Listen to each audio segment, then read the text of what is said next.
Bismillahirrahmanirrahim. Assalamualaikum warahmatullahi wabarakatuh. Perkenalkan, nama aku Sri Devi, mahasiswi UIN Sultan Maulana Hasanuddin Banten, jurusan Hukum Ekonomi Syariah. Kali ini aku akan memberikan tips berbisnis di masa pandemi. Sebelum lihat videonya, jangan lupa klik like, komen, dan subscribe channel ini. Tahun 2020 merupakan tahun yang sangat amazing. Bagaimana tidak, karena pandemi menyelimuti bumi. Pandemi ini berdampak kepada kegiatan sosial dan juga ekonomi, bukan hanya di Indonesia, tapi di dunia. Dampak sosial dari adanya pandemi ini, masyarakat dipaksa untuk mematuhi protokol kesehatan yang digaungkan oleh pemerintah seperti menjaga jarak, menghindari kerumunan, dan tidak berjabatan tangan atau menghindari kontak fisik secara langsung. Padahal itu semua merupakan kebiasaan bangsa Indonesia. Kita sebagai orang Indonesia biasa melakukan perkumpulan-perkumpulan seperti pengajian, arisan, dan lain sebagainya. Dan kita juga sering sekali bertegur sapa, berjabatan tangan, tapi hal itu berubah drastis ketika pandemi menyelimuti bumi Indonesia ini. Dampak di bidang ekonomi juga tidak kalah, karena banyak negara-negara maju yang menyatakan diri bahwa dia telah mengalami resesi. Dampak ekonomi dari adanya COVID-19 ini sangat dirasakan oleh masyarakat Indonesia. Banyak sekali masyarakat Indonesia yang kehilangan pekerjaan, baik karena di PHK atau karena memang bisnisnya tidak bisa bertahan di masa pandemi.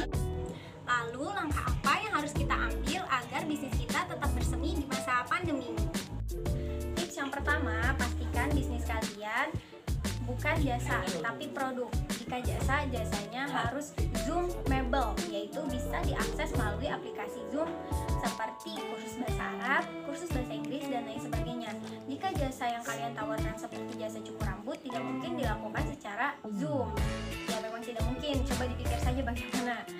Tapi saya sudah terlanjur memiliki bisnis di bidang salon, maka bisa berpindah ke produk seperti menjual produk shampoo penghitam rambut, shampoo anti-rontok, dan lain sebagainya. Tips yang kedua, pastikan barangnya deliverable, yaitu barangnya kecil, ringan, hemat ongkir, dan tahan lama. Karena kita akan menjalankan bisnis online di masa pandemi ini, memang bisnis online yang paling mudah dilakukan, yang paling efisien, karena orang-orang sangat jarang sekali pergi keluar rumah. Mengapa barangnya harus kecil, tahan lama, dan hemat ongkir? Karena Indonesia ini luas. Jika bisnis kita online, artinya go nasional. Tips yang ketiga, pastikan barangnya cepat habis. Maksudnya, seorang konsumen akan membeli lagi kepada kita dalam waktu dekat, dalam waktu seperti 2 minggu atau 1 bulan dia akan kembali lagi.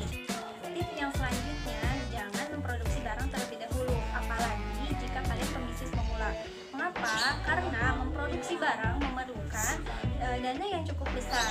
Belum lagi risiko kerugiannya pun besar. Jadi sebaiknya menjadi reseller atau agen terlebih dahulu.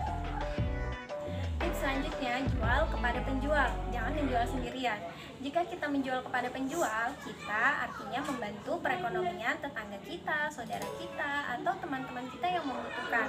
Mereka yang kehilangan pekerjaan karena PHK, perekonomiannya bisa kembali pulih dan kita bisa menggerakkan roda perekonomian mereka. Berikut ini aku akan menunjukkan fakta bahwa pandemi ini memang sangat-sangat berdampak pada perekonomian. Yang pertama, bisnis Ivan Gunawan terdampak virus corona. Ya, bagaimana tidak terdampak? Siapa orang yang ingin membeli baju mewah di saat pandemi seperti ini? Selanjutnya, ada sebuah pilot maskapai penerbangan ternama yang juga banting setir jualan mie ayam. Adanya corona ini membuat pilot dirumahkan. Bagaimana tidak? Karena banyak negara-negara yang melakukan kebijakan lockdown. Artinya dia tidak menerima orang luar masuk ke negaranya. Dan juga di suatu negara tidak mungkin seseorang ingin pergi ke luar negeri, apalagi di negara itu negara yang sudah sangat banyak masyarakatnya yang terpapar COVID-19. Maka tidak terbang artinya tidak ada pemasukan. Oleh sebab itu, seorang pilot ini beralih profesi untuk menjual mie ayam. Selanjutnya, karyawan hotel banting setir jualan lumpia. Bisnis di bidang perhotelan juga terdampak pandemi. Ketika pandemi menyelimuti bumi pertiwi, banyak tempat wisata yang ditutup oleh pemerintah. Dengan ditutupnya tempat wisata, tidak ada pengunjung yang datang. Hal itu juga berimbas pada perhotelan. Kemudian, pemerintah mengeluarkan kebijakan WFH, bekerja dari rumah. Banyak sekali pekerjaan-pekerjaan dinas atau lembaga yang dikerjakan di rumah. Artinya, mereka tidak melakukan perjalanan dinas. Padahal, ketika mereka menjalankan perjalanan dinas, mereka pasti menginap di hotel. Ini menjadi salah satu pemicu hotel menjadi sepi. Karena hotel sepi, tidak ada pengunjung, maka tidak ada pemasukan. Terima kasih kepada teman-teman yang sudah menyaksikan video ini. Semoga bermanfaat. Wassalamualaikum warahmatullahi wabarakatuh.